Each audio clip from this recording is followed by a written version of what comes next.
اهلا بيكم حبايب ميدليرن في كل مكان. معاك الدكتور طارق عبد الحميد مره تانية. هنا بنتكلم عن الحل بتاع السؤال الاخراني اللي وضعناه على اليوتيوب، ووضعناه ايضا في اللي بيدخلوا عندنا في www.midlearn.academy.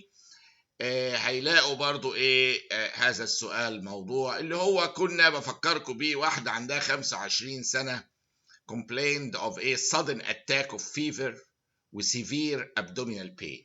قال لها فيفر وابدومينال بين، وجايه لنا العياده او جايه لحضرتك او حضرتك. On examination she has tenderness وguarding وريباوند وريجيديتي، كلام يقلق. The patient had similar attacks in the past، يعني قال لها حاجات مشابهه قبل كده.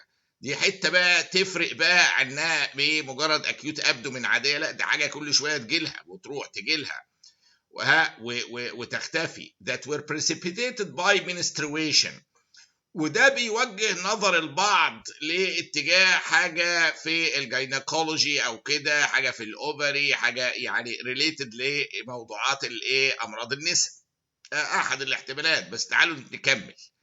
she also has rash وارثرايتس with pain، يعني احنا حتى جبنا صوره للراش كده اهوت وارثرايتس بالمنظر ده الراش، وكان الارثرايتس البين اوت اوف بروبورشن للسويلنج. يعني معاها راش وارثرايتس ومع الابدومينال بين والريكارنت اتاكس اللي ريليتد للمنسترويشن. اللابوراتوري بتاعها باين ليوكوسايتوزس، يعني في انفلاماتوري بروسس واضحه، ونيوتروفيل بريدومينانس. طبعا مخ الناس تروح على احتمالات ابسس، حاجه بايوجينيك اللي معليها نيوتروفيل، ده احتمال. plus elevated acute phase reactants proteins ال ESR C reactive protein fibrinogen، كل دول كانوا عاليين. وكان السؤال what type of treatment this patient will likely need. شوفوا يا جماعه بقى، هذه الكيس بالمنظر ده حاجه ريكارنت اتاكس بتجيلها بالمنظر ده، ومعاها حاجه شكلها بريتونايتس ستايل، ومعاها ارثرايتس، ومعاها الراش بالمنظر ده، وبتيجي مع المنسترويشن مع انفلاماتوري رياكشن بالمنظر ده، وفيفر كل شويه في واحده يونج فيميل. ده تيبيكال بيشخص تقريبا الفاميليال ميديترينيان فيفر. فلما تجيلنا حاله يونج فيميل، ممكن طبعا تيجي في اي، بس غالبا في يونج فيميل في سن العشرينات في الرينج ده، يجي لها ريكارنت اتاكس اوف فيفر وابدومينال بين. ويعني لو اكيوت ابندسايتس مش يعني فيري رير انها تيجي ريكارنت بالمنظر ده، وملهاش علاقه بالراش، ملهاش علاقه بالارثرايتس، الريليشن للمنسترويشن، كل ده يمشي. هي بتتاثر بالاستروجين شويه والبيريود، كل ده يمشي مع الفاميليا الميديترينيان فيفر اللي هي عباره عن بوليسيروسايتس وانفلاماتوري رياكشن قوي جدا بيحصل في اجزاء عديده من الجسم، وبتيجي اتاكس مرهقه ومتعبه للعيانين، يا عيني بيقعدوا سنين عقبال ما يتشخصوا.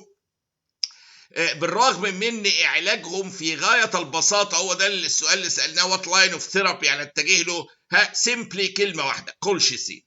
كولشيسين ده هنا حبيب الملايين، يعني ساحر مع الفاميليال ميديترينيان فيفر. كولشيسين بيجيب نتائج مبهره ورائعه. فبالنسبه لهذا المرض اللي هو قلنا فيه بوليسيروسايتس وراش وارثرايتس وريكارنت اتاكس اوف فيفر مع انفلاماتوري رياكشن حصل في اللاب، كل ده بيمشي مع الفاميليا ميديترينيان فيفر اللي لقوا فيها حاجه اسمها MEF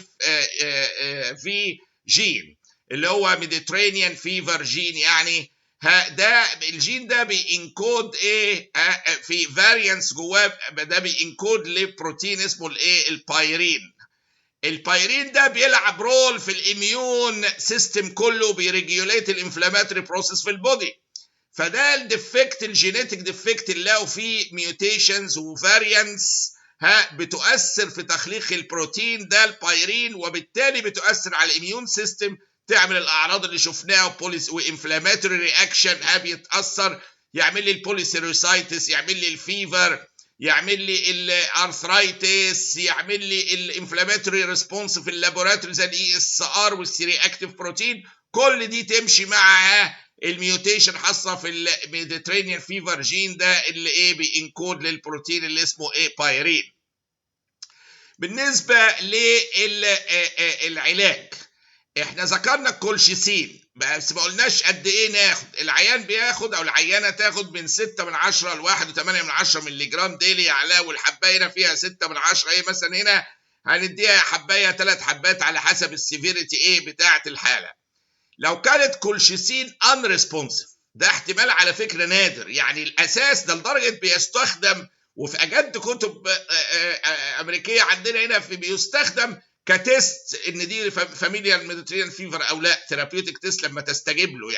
يعني هو قوي جدا في علاجها، بس في بعض الحالات تبقى ان ريسبونسيف. لو ما استجابش للكولشيسين، ما استجابتش للكولشيسين العيانه دي، نفكر بحاجه من الاثنين: نون كومبلاينس بيجي لها فوميتنج مثلا ولا حاجه بترجعه فما بيوصلش، او يو ريكونسيدر الدايجنوستس. يعني شوفوا لاني درجه الكولشيسين المفروض يجيب نتيجه رائعه في علاج الفاميليال ميديترينيان فيفر. فهنا اول حاجه يبقى كولشيسين 6 من 10 ل 1.8 مللي جرام حبايه، يعني الثلاث حبات لو كان الجرعه كده. ولو مش بتستجيب نفكر في نون كومبلاينس او نعيد تفكيرنا في تشخيص الحاله، لان غالبا تستجيب للكولشيسين. The patient should continue colchicine حتى لو pregnant. ما هو دي حته سؤال، طب لو دي الست دي بقت pregnant نعمل ايه؟ كمل كولشيسين عادي، it is safe حتى في البريست فيدنج. فده معلومه جيده في بعض الادويه اللي هي بتبقى مدروسه عبر سنين وسنين وسنين، بايه بنقدر نوصل لكونكلوجنز معقوله في how to treat a pregnant person لو هتستخدم هذا الدواء. لو كانت ترولي كولشيسين ان ريسبونسيف، يعني خلاص فعلا مش جايب نتيجه، ودول اقل من 5% بالكثير من الحالات، ممكن نستخدم انترلوكين 1 انهبيتورز. دي مجموعه ادويه جديده جميله كسكند لاين في علاج الفاميليال ميديترينيان فيفر. يبقى هذه السيده اللي جالها الريكارنت فيفر وابدومينال بين وانفلاماتوري بروسيس وارثرايتس وراش وريليتد للمنسترويشن، وسالنا ايه اهم علاج ليها، كان الايه هي اتشخصت فاميليال ميديترينيان فيفر، وكان العلاج الايه الكولشيسين. هنا ايه قلنا في الفاميليال ميديترينيان فيفر دي ده حبيب الايه الملايين. طيب هنا اهوت يبقى ده علاج الحاله الرئيسي هيبقى كولشيسين. تشخيصها قلنا ايه؟ فاميليال ميديترينيان فيفر. وهنا قبل ما اترككم في امان الله ورعايته بنفكر الناس ان عندنا كل الفيديوهات اللي محطوطه برايفت في اليوتيوب. اصل مليون واحد كل شويه يسالوني نفس السؤال، يدخل على اليوتيوب تايهه فمش عارفين هم فين. عشان يعرفوا هم فين بس يدخلوا يدوسوا على اللينك اللي تحت الفيديو ده، تدخلهم على او يكتبوها www.midlearn.academy. كل الفيديوهات اللي موجوده برايفت عندكم على اليوتيوب دي موجوده جوه متاحه مجاني، ومعاها كمان سلايدز، ومعاها الالستريشنز تقدروا تتفرجوا عليها في الاخر، حاجه خرافه يعني. فهنا الرجاء بس الوحيد، انا مانيش عارف اوصل اليوتيوب does not allow الناس الكرييتورز انهم يوصلوا للجمهور بتاعه والناس بتوعهم. فارجو انتوا تساعدوا في هذا الامر، انشروا هذه الرساله، يعني زي يعني اعتبروها جزء من العلم اللي بتعلموه، انكم تنشروا العلم للاخرين. انشروها للاخرين ووصلوها على سوشيال ميديا، انستجرام، الحاجات بتاعتكم بقى انتوا الجنريشنز اللي عندكم يعني التكنولوجي كله.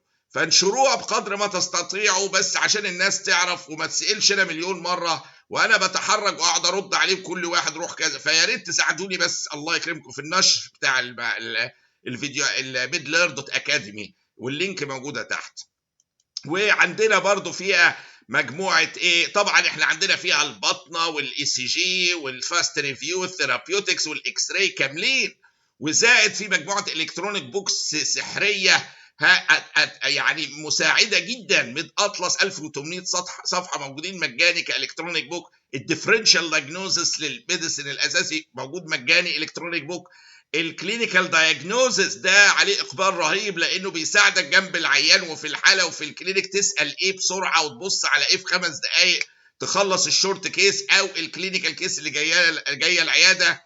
وفي توب 100 بريسكريبشن دراج، ده مساعد برضو جدا في لما اجي اكتب دواء ايه، بس الحاجات اخد بالي قوي منها ايه وانا بكتبه، يعني تبقى في البال ايه. فروحوا على www.midler.academy دلوقتي وانجوي بقى ايه العلم يعني ايه معايا باذن الله. يا اهلا بيكم دائما. واخيرا ما تنسوش الحاله بتاعتنا كانت ايه؟